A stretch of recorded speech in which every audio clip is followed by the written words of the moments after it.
Imagine for a moment that you could walk into a grocery store in 1955. Not a fancy organic market, just an ordinary American supermarket. You walk to the meat counter. What do you see? The answer might surprise you, because the chicken your grandmother bought looked different. It tasted different, and it was raised in a world that no longer exists. The same goes for beef, for pork, for eggs, for cheese. In our last investigation, we asked whether anyone actually studied the consequences of changing fruits and vegetables. We looked at strawberries that became larger, apples that became sweeter, bananas that became almost unrecognizable. And we discovered something fascinating. The comprehensive study we expected to find may not actually exist. Now, here's where I need to be honest with you. This is a carnivore channel. Most of my videos question fruits and vegetables. And you might be wondering, why am I now digging into meat? Into eggs? Into cheese? Here's why. Because good health leaves clues. And if I'm going to question how apples changed, I owe it to you to question how beef changed.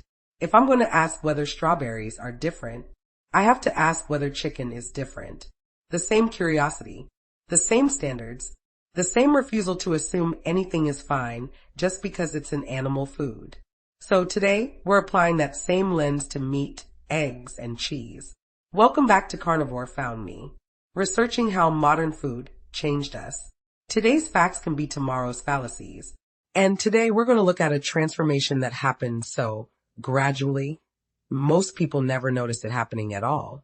To understand how meat changed, you first have to understand how animals changed. And I don't mean genetically in a lab. I mean the way they lived, what they ate, how fast they grew, how much space they had. A century ago, most cattle in the United States were raised on pasture. They ate grass. They moved across fields. They took 2, sometimes 3 years to reach slaughter weight. Pigs were often kept in smaller herds, foraging on farms, eating everything from kitchen scraps to acorns. Chickens scratched around barnyards, eating insects, seeds, and whatever they could find. Their meat was seasonal. Their eggs were less abundant. And their fat content was dramatically different from what you'd find today. Then came the push for efficiency. More meat from fewer animals, faster growth, lower costs. And that push changed everything. Let's start with beef, because beef is fascinating, not because it became unhealthy. That's not the story. The story is that beef became different. And different doesn't automatically mean bad. It means different. Today, the vast majority of cattle in industrial systems spend the first part of their lives on pasture, then move to feedlots for the final months. In those feedlots, they're fed a high-energy diet based on corn, soy, and other grains. This diet makes them gain weight quickly. It produces marbling. It creates the tender, consistent beef that consumers have come to expect. But here's the question nobody asked loudly enough. When the animal's diet changed, did the nutritional profile of the meat change? The answer is yes. And we actually have research on this. Grass-finished beef tends to have a different fatty acid composition compared to grain-finished beef. More omega-3s in some studies, more conjugated linoleic acid, or CLA, in certain comparisons. Grain-finished beef tends to have more marbling, which affects taste and texture. But here's where the story gets interesting. Most people assume the shift from grass to grain happened because of a scientific discovery. That researchers proved grain was superior. That wasn't it at all. The shift happened because grain was cheap. Because feedlots allowed farmers to raise more cattle on less land. Because consumers wanted consistent, tender beef available every single day of the year. Not because anyone asked how it changed the human experience of eating meat. And we'll talk in another video about how the government overcontracted, created a massive grain surplus, and made feeding grain to cattle the most profitable option in America. Now consider pork. Pigs have changed dramatically. A century ago, pigs were often raised outdoors, and their fat was prized. Lard was a cooking staple. Today's pigs have been selectively bred to be leaner. Much leaner. Their back fat thickness has dropped significantly over the decades. Their feed has changed. Their living conditions have changed. And again, the question isn't whether pork became unhealthy. The question is whether we studied the consequences of that transformation on the humans eating it. The evidence there is surprisingly thin. But chicken might be the most dramatic example of all. Because the chicken your grandmother ate is almost a different species from the chicken you buy today. In the 1950s, a typical broiler chicken took around 70 days to reach market weight. Today, a broiler chicken reaches market weight in about 45 to 47 days.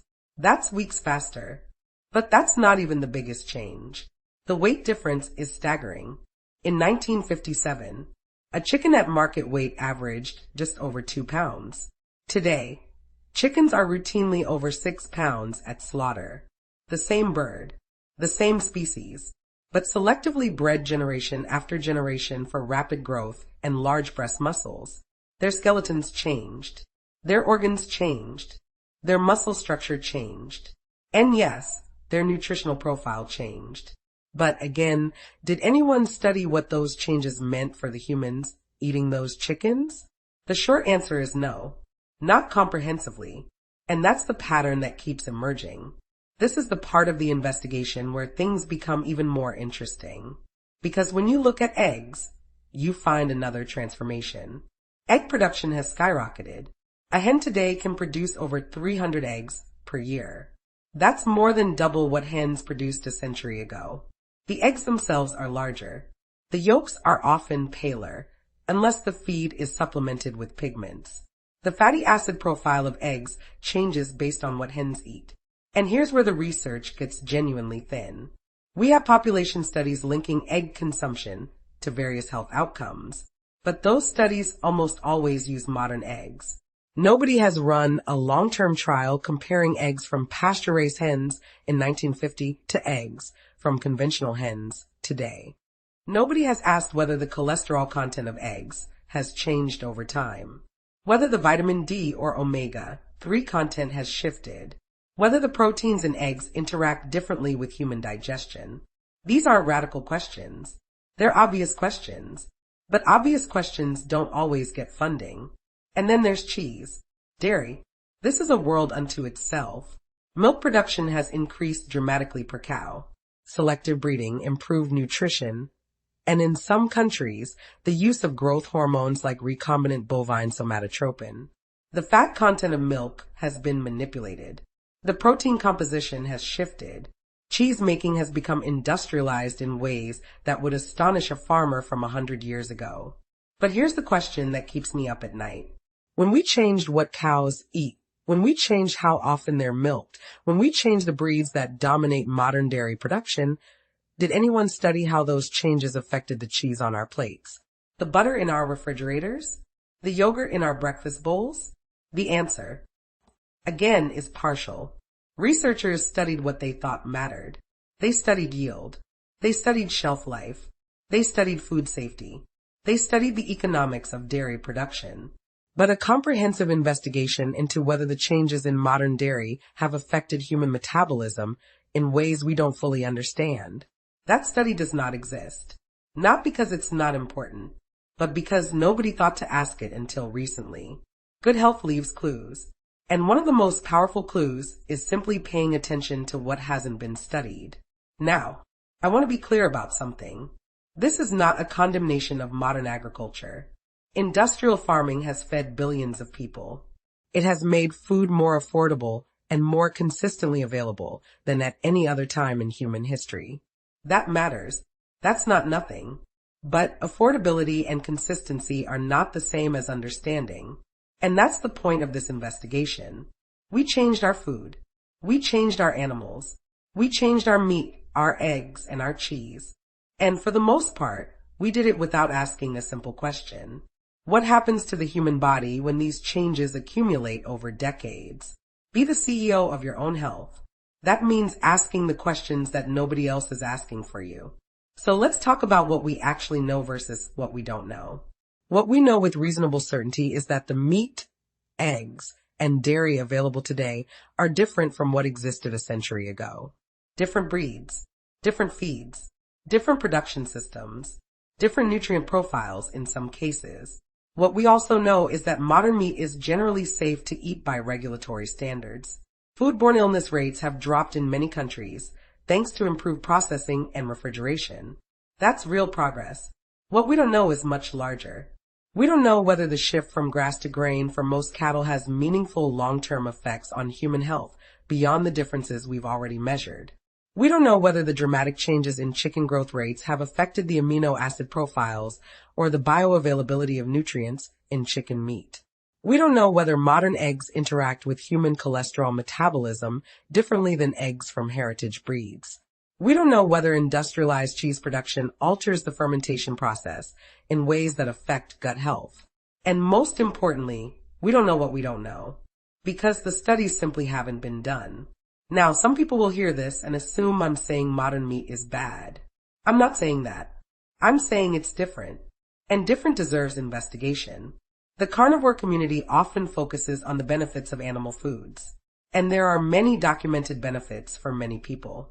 But even within this community, there's a growing awareness that not all animal foods are identical. The meat from a pasture-raised ruminant is not nutritionally identical to meat from a grain-finished ruminant. The eggs from a hen that eats a diverse diet are not identical to eggs from a hen that eats a standardized grain ration. The cheese from raw milk is not identical to cheese from pasteurized, homogenized, standardized milk. These differences might matter.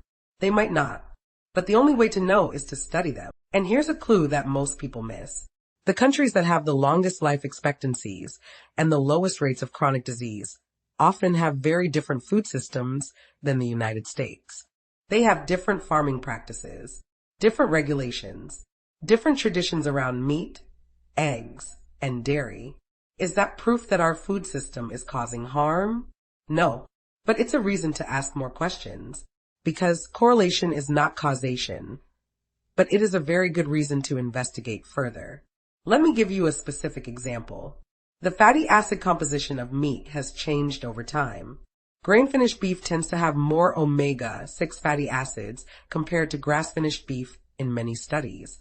Omega-6 is essential, but the ratio of omega-6 to omega-3 in the modern diet has shifted dramatically over the last century.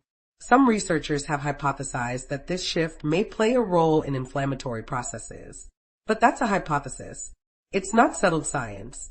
And the reason it's not settled is because we haven't done the long-term, well-controlled studies that would actually answer the question. Instead, we have observational studies. We have mechanistic studies in cells and animals. We have short-term human trials. But a 20-year randomized trial comparing grass-finished beef to grain-finished beef? That will never happen. It's too expensive, too logistically difficult, and frankly, there's no funding for it. So we're left with imperfect evidence, which is better than no evidence. But it's not the same as certainty. And this brings me back to the theme of this series. Today's facts can be tomorrow's fallacies. What we believe about meat, eggs, and cheese today might look very different 20 years from now. Not because the food changed again, but because our understanding of it might finally catch up. The problem is that catching up requires research, and research requires funding, and funding requires someone to care. That's where you come in, as a viewer, as someone who thinks about their food, as the CEO of your own health. You don't have to wait for science to give you perfect answers. You can run your own experiments. Pay attention to how you feel when you eat different types of meat, different types of eggs, different types of cheese. That's not a substitute for peer-reviewed research, but it's not nothing either. In our next investigation, we're going to look at something even more controversial. We're going to look at what happened when we started processing animal foods into things that barely resemble the original ingredients. Sausages, nuggets, deli meats, protein isolates. Because if you think the changes to whole cuts of meat were dramatic, wait until you see what happened when we started deconstructing and reassembling animal foods in factories. Researching how modern food changed us. Good health leaves clues. And the clues are everywhere if you know where to look. If this video made you think differently about the meat, eggs, and cheese in your grocery store, do 3 things right now. First, hit that like button. It tells YouTube that curious, evidence-based documentaries deserve to be seen. Second, comment below. Here's my question for you.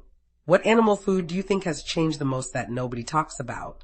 I read every single comment, and your answers might become our next investigation.